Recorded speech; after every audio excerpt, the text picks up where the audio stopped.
കരൂർ അപകടത്തിന്റെ യാഥാർത്ഥ്യം എന്തെന്ന ചുരുളഴിയിക്കാൻ ഇതുവരെ ആയിട്ടില്ല എന്ന് തന്നെ പറയാം. മരണസംഖ്യ ഇതിനോടകം 41 ആയിരിക്കുന്നു. 50ഓളം പേരാണ് ചികിത്സയിൽ തുടരുന്നത്. നിലവിൽ ദുരന്തത്തിൽ സംസ്ഥാന സർക്കാർ ജുഡീഷ്യൽ അന്വേഷണം പ്രഖ്യാപിച്ചിട്ടുണ്ട്. ഇപ്പോൾ കരൂർ പോലീസ് രജിസ്റ്റർ ചെയ്ത കേസിന്റെ FIRൽ വിജയ്ക്കെതിരെ ഗുരുതര ആരോപണമാണ് ഉയരുന്നത്. വിജയ് മനഃപൂർവ്വം റാലിക്കെത്താൻ 4 മണിക്കൂർ വൈകിയെന്ന ആരോപണമാണ് FIRൽ ഉള്ളത്. കരൂരിൽ അനുമതിയില്ലാതെയാണ് റോഡ് ഷോ നടന്നതെന്നും FIR വ്യക്തമാക്കുന്നുണ്ട്. അനുമതിയില്ലാതെ ജനക്കൂട്ടത്തെ ആകർഷിക്കാനും പാർട്ടിയുടെ ശക്തി പ്രകടിപ്പിക്കാനുമായിരുന്നു റോഡ് ഷോ. വിജയ് അനുമതിയില്ലാതെ നിർത്തി റോഡിൽ സ്വീകരണം ഏറ്റുവാങ്ങിയെന്നും ഇൻവെസ്റ്റിഗേഷൻ റിപ്പോർട്ടിൽ പറയുന്നുണ്ട്. TVK നേതാക്കൾക്ക് മുന്നറിയിപ്പ് നൽകിയിട്ടും അവഗണിച്ചെന്ന വാദവും പോലീസ് ഉയർത്തുന്നുണ്ട്. അതേസമയം കരൂർ ദുരന്തത്തിന് പിന്നാലെ ചെന്നൈയിലെ സ്വന്തം വസതിയിലേക്ക് പോയ TVK അധ്യക്ഷൻ വിജയ്ക്കെതിരെ BJP നേതാവായ ശരത് കുമാർ രൂക്ഷ വിമർശനവുമായി രംഗത്തെത്തിയിട്ടുണ്ട്.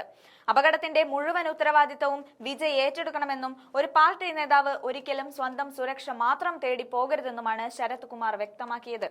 തന്റെ അണികളുടെ സുരക്ഷ ഉറപ്പാക്കുക എന്നതായിരിക്കണം ഒരു നേതാവിന്റെ പ്രഥമ കടമ.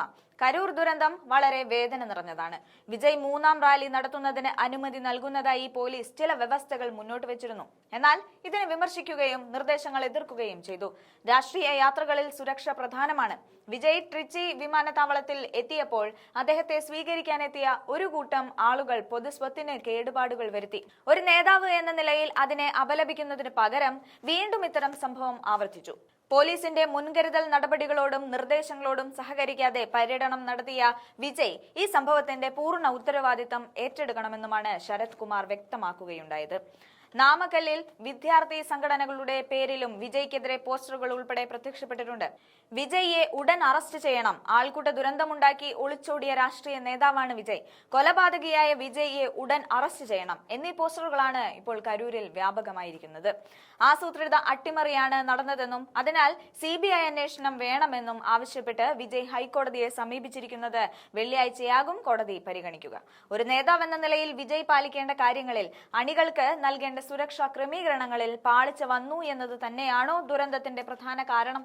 പോലീസിന്റെ ഭാഗത്തു നിന്ന് കൂടിയുള്ള അനാസ്ഥ അപകടത്തിന്റെ വ്യാപ്തി വർദ്ധിപ്പിച്ചില്ലേ എന്ന് പരിശോധിക്കേണ്ടതുണ്ട്. വിന്യസിച്ചു എന്ന് പറയപ്പെടുന്ന 500 പോലീസ് ഉദ്യോഗസ്ഥർ ഈ പരിപാടിക്കിടെ എന്തായിരുന്നു ചെയ്തിരുന്നത് എന്നത് ചോദ്യചിഹ്നമാണ്. പോലീസിന്റെ ഭാഗത്തു നിന്ന് ലാത്തിചാർജും കല്ലേറും നടന്നെന്ന വിവരം TVK സ്ഥിരീകരിക്കുമ്പോൾ മറ്റു ഭാഗത്തു നിന്നുള്ള ഗൂഢാലോചനകളുടെ ഫലമാണോ ഈ ദുരന്തമെന്നാണ് പലരിലും ഉയരുന്ന സംശയം. കാരണം പല പാർട്ടികളും നേതാക്കളും വിജയ് എന്ന നേതാവിന്റെ ജനസമ്മിതിയെ പേടിക്കുന്നുണ്ട്. ഇതിന്റെ അണിയറയിൽ നടന്ന കളികൾ അറിയണമെങ്കിൽ കറപുരളാത്ത വിശദമായ അന്വേഷണം തന്നെ വേണ്ടിവരും.